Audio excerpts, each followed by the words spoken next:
These are the 5 habits that helped me save $50,000 as a 21-year-old, aka big bands. I come from a low-income family, never had a full-time job or a high-paying internship. So if I can do it, you can too. And I'm making this video because a lot of people keep asking me what my secret is, but literally there's no difference between you and me. Now you guys need to listen to me very carefully. Watch until the end because the 5th habit is the most important one. First, you need to be action biased. A lot of people tell me that they want to be financially responsible, but they're doing nothing about it. I don't have any skills or knowledge that is above yours that makes me different. All I did was research, strategize, aim, and shoot. I first learned about the power of savings from my 6th grade college and career class, where I learned that savings can only increase your money and does not have a risk and won't decrease it. After learning that, I researched it and realized that there really was no risk in just starting because I'd rather get 1 penny a year than just letting my money sit. After that, I simply just opened an account and started to put my money in there. Mind you, there were 40 other students taking that class, and I bet you that 80% of them didn't do anything after learning the same content that I did. Even though I didn't know much as a 12-year-old, I took matters into my own hands and learned it from the internet and simply took the first step.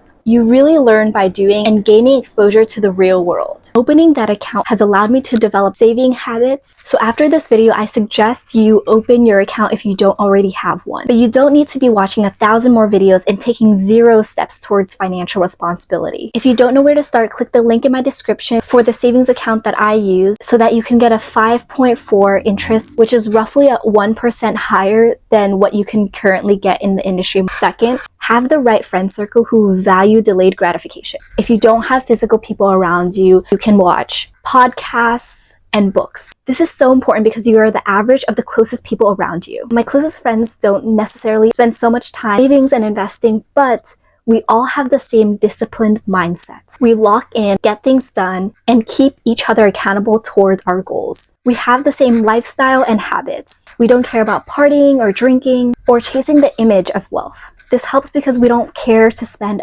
thousands of dollars simply to just be close to each other. Third, exercising. Keeping your health in check doesn't directly accumulate wealth, but the act of making time for your priorities builds your time management skills. If I have 5 hours left in the day, I will make it a priority to get my fitness together or do the things that I really value, and not just dilly-dallying and have no direct plan for the day. Working out has been such an integral part of my identity where I now know the value of 1 hour. This has allowed me to become super efficient with my time. Because I got so time efficient, last semester I was not only able to take 5 classes, work 2 jobs, do content creation, build startups, but also increase my career and networking capital, which will bring me so much farther in life. So really reflect on what excuses you're making for yourself and if they are really valid or if you're just complaining. Because I used to be in that position too until I realized I can still change my mindset. 4, savings first and wants after. I prioritize paying myself first. This means that when I get my paycheck, the first thing I do is take a percentage of it and put it into my savings and investing. The percentage really changes in the season of my life that I'm in. If I'm at school and don't really expect to have any expenses, it's super high and ranges at least 60% of my income. However, currently I'm in New York and have to spend money for my internship and just to experience the city. It's more so 30-40%. Now that is definitely higher than the average.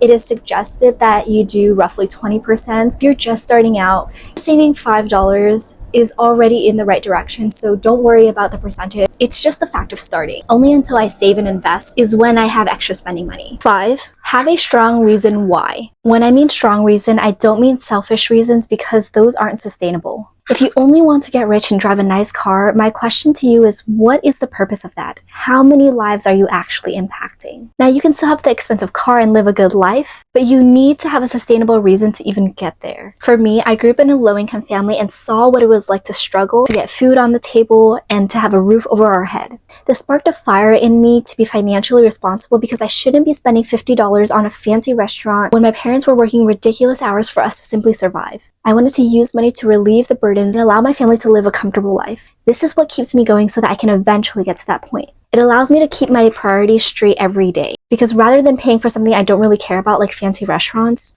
I can save and invest that money so that my parents no longer have to work crazy hours. This is the fire in me that allows me to hustle and not stay complacent. And you guys need to reflect on your personal life on why this matters to you. Once you find a strong enough reason, you won't quit. It might be hard or it might take time to overcome obstacles that come your way, but you won't ever stop. Thank you guys so much for watching this video. I hope it truly woke you guys up and that you will take the first step right now. If you don't have a savings account yet, click the link in my description. And if you already do, congrats. Now, if you want to take it to the next level, you can invest. And there's also a link in my description for a Robinhood account and get a free stock valued up to $200. Robinhood is amazing for beginners. I started off using Robinhood when I was a beginner in investing, and I love the user face of it. It's super easy to read and track. Remember to subscribe so you can get more videos from me that cut out the BS and inspires you to take action right now. Bye guys, love you so much.